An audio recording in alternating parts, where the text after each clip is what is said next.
नमस्कार शेतकरी मित्रांनो, मी वैभव राऊत ग्रीन लाईफ कृषी टेक कोल्हापूर अंतर्गत आपले सहर्ष स्वागत करतो।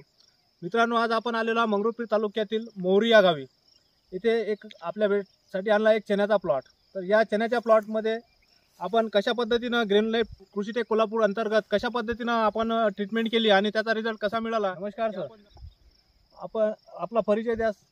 माझं नाव संजय बापू अप्पा बोनते, राहणार मोहरी, तालुका मंगरुळपीर, जिल्हा वाशिम। तर आपलं हे क्षेत्र आपलंच आहे का? हो, स्वतःचं। किती आहे क्षेत्र? आहे क्षेत्र हे 2.5 एकर, आपलं 2.5 हेक्टर। 2.5 हेक्टर। यामध्ये आपण चना पेरला।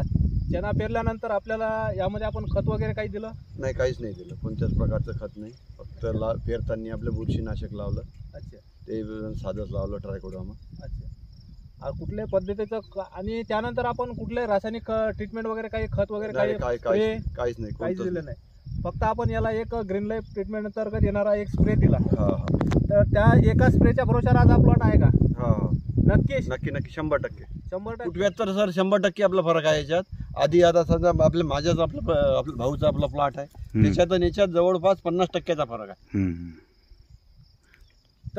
तर शेतकरी मित्रांनो, शेतकऱ्यांनी सांगितलेलं आहे आपल्याला की कशा पद्धतीचा फरक जाणवला। कुठल्याही पद्धतीचं रासायनिक ट्रीटमेंट न करता किंवा खत न देता, काही न देता फक्त ग्रीन लाईफ ट्रीटमेंटवरती फक्त एक फवारणी, आणि एका फवारणीच्या जोरावर हा प्लॉट आपण पाहू शकता। याच बाजूला मी सरांना सांगतो, याच बाजूला हा आपला ग्रीन लाईफ ट्रीटमेंट अंतर्गत येणारा प्लॉट आहे आणि हा बाजूनच रासायनिकचा प्लॉट आहे। क्षेत्र सारखंच आहे। सरांना मी सांगतो 2 मिनिटं तिकडला साईडचा तो प्लॉट दाखवा आणि हा 2 प्लॉट मधलं कंपॅरिझन सारखं आपल्याला करता येईल। आणि हा रासायनिकवरचा प्लॉट आपण पाहू शकता शेतकरी मित्रांनो। यामध्ये कशा प्रकारचा फुटवा आहे, कशा पद्धतीचं तिथं खत दिलेलं आहे, 2 स्प्रे घेतलेले आहे आणि त्यामध्ये फुलधारणा, फळधारणा कशा पद्धतीची आहे। आणि आज आपल्या ग्रीन लाईफ ट्रीटमेंट अंतर्गत येणाऱ्या ट्रीटमेंटमध्ये कशा प्रकारचा फुटवा आहे, फळधारणा आहे, कशा पद्धतीचे फुलं आहे हे आपल्याला दिसत आहे। झाडाची क्वालिटी, फुटवा सर्व आपण पाहू शकतो। आज सर हे पाहू शकता तुम्ही इथं हे कशा पद्धतीने मालाचं हे झालेलं आहे। डेव्हलप ब्रँचिंग पहा, माल पहा कशा पद्धतीचा भरणा झाला आहे मालाचा, हा आपण पाहू शकता। हे याची ब्रँचिंग पहा, खूप चांगल्या पद्धतीनं हा डेव्हलप झालेला प्लॉट आहे। यामध्ये शेतकऱ्याला एक चांगल्या पद्धतीचं ट्रीटमेंट मिळालं आणि त्याच्या जोरावर शेतकऱ्याने चांगला प्लॉट तयार केला। तर यामधून आपण नक्कीच शेतकरी मित्रांनो आश्वासित होऊ शकता की एका फवाऱ्यावरही ग्रीन लाईफच्या आपण इथपर्यंत येऊ शकतो। हे एक आज सिद्ध झालं एका फवाऱ्यात। आता याच्यामध्ये आणखी आपल्याला एक स्प्रे घ्यायचा आहे आणि या एक स्प्रे घेतल्यानंतर 2 स्प्रे होतील आणि या 2 स्प्रेचा खर्च जवळपास 6,500 रुपयाच्या जवळपास जाईल। 6,500 रुपयामध्ये 4 एकर क्षेत्र शेतकऱ्याचं हे संपूर्ण ट्रीटमेंट होईल आणि 4 एकर क्षेत्रामध्ये फक्त 6,500 रुपये खर्च, त्याच्या जोरावर हा प्लॉट तेवढा तयार झालेला आहे। तर आपण शेतकरी मित्रांनो पाहू शकतो कशा पद्धतीनं हा डेव्हलपमेंट झालेला प्लॉट आहे। एवढ्या कमी, आता आपण खर्चाचा विषयी तुलना केली आणि यातून आपण रासायनिकवर जर 4 एकराचा प्लॉट केला असता तर त्यामध्ये किती खर्च आला असता आपण शेतकऱ्याच्या तोंडूनच ऐकू। जवळपास किती खर्च आला असता सर 4 एकराला?